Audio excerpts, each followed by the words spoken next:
सुप्रभात। मैं Sunil Kumar career zone की ओर से आप लोगों का हार्दिक अभिनंदन करता हूं। आज के वीडियो में बताऊंगा कांग्रेस के बारे में विभिन्न टिप्पणी, किन किन लोगों ने कांग्रेस के बारे में क्या अपना विचार दिया था। दूसरी बातें कि मैं पहले वीडियो में बता चुका हूं कांग्रेस की पुराना नाम और स्थापना कैसे हुई थी। दूसरे पार्ट में बताया था कि कांग्रेस के विभिन्न अधिवेशन में कहाँ हुए और उसकी क्या उपलब्धियां थीं। आज तीसरे पार्ट में इस वीडियो का, इस चैप्टर का तीसरा भाग है कि कांग्रेस के बारे में किन किन लोगों ने क्या टिप्पणी क्या था, अंग्रेज़ों ने क्या कहा था और ख़ास करके हमारे भारतीय लोगों ने कांग्रेस के बारे में क्या टीका टिप्पणी किया था। जिसमें सबसे पहले डफरिन, जिसके समय में कांग्रेस की स्थापना हुआ था, उसने कहा था कि वह जनता के उस अल्पसंख्यक वर्गों का प्रतिनिधित्व करती है जिसकी संख्या सूक्ष्म है। सबसे पहले विचार इसलिए कि जब कांग्रेस की स्थापना हुई थी तो डफरिन का विचार था कि कांग्रेस केवल अंग्रेज़ों के भक्त के रूप में काम करे, कांग्रेस हमेशा अंग्रेज़ों के विचारधारा के अनुरूप चले। लेकिन कुछ ही दिनों में कांग्रेस अंग्रेज़ों की विचारधारा के विपरीत यानी भारतीयों के हित में काम करने लगी, इसीलिए उसने गुस्से में इस तरह का बयान दिया था। दूसरा, लॉर्ड कर्जन कहा था कि कांग्रेस अपनी मौत की घड़ियां गिन रही है। भारत में रहते हुए मेरी एक सबसे बड़ी इच्छा है कि मैं इसे शांतिपूर्ण मरने में मदद कर सकूं। यह इसलिए वक्तव्य दिया था कि 1907 में सूरत में कांग्रेस का विभाजन हो गया, गरम दल नरम दल में दो भाग में बट गए। इसलिए लॉर्ड कर्जन को यह अनुभूति होने लगा कि कांग्रेस अब धीरे धीरे समाप्त हो जाएगी और हमारा विचारधारा धीरे धीरे मजबूत होता चला जाएगा। इसी पर उसने टीका टिप्पणी किया था। यही लॉर्ड कर्जन है जो कांग्रेस को गंदी चीज़ तक कह दिया और साथ साथ उसने देशद्रोही संगठन कहा। कांग्रेस को गंदी चीज़ और देशद्रोही संगठन कहा था, वह भी लॉर्ड कर्जन ने ही। हमारे भारतीय बंकिम चंद्र चटर्जी ने कहा था कि कांग्रेस के लोग पदों के भूखे हैं।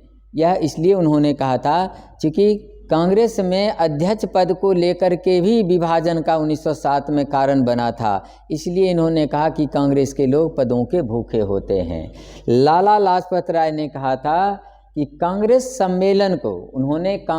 लाला लाजपत राय कांग्रेस सम्मेलन को शिक्षित भारतीयों के वार्षिक राष्ट्रीय मेले की संज्ञा दी। इसलिए उन्होंने कहा चूँकि प्रारंभ में कांग्रेस में आम लोगों का प्रतिनिधित्व, आम नागरिक का प्रतिनिधित्व नहीं था, जो बुद्धिजीवी वर्ग थे, पढ़े लिखे शिक्षित लोग थे, वही कांग्रेस संगठन में भाग लेते थे। इसीलिए लाला लाजपत राय कहा कांग्रेस सम्मेलन को शिक्षित भारतीयों के वार्षिक राष्ट्रीय मेले की संज्ञा दी। बाल गंगाधर तिलक कहे कि यदि वर्ष में हम एक बार मेढक की तरह टर्राएं तो हमें कुछ भी नहीं मिलेगा।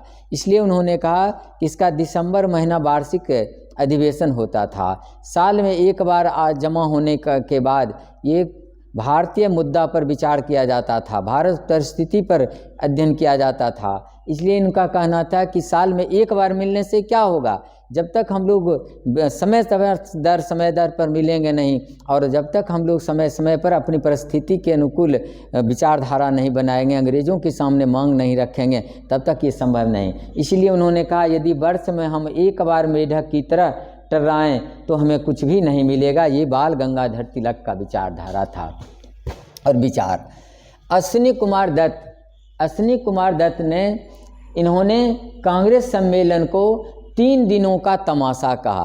अब 3 दिन का तमाशा क्या होता था, 3 दिन तक सम्मेलन, पहला दिन आए सारे अतिथि तो मेल मिलाप होती थी, दूसरे दिन भाषण और तीसरे दिन समापन, इसीलिए इन्होंने 3 दिनों का तमाशा कहा।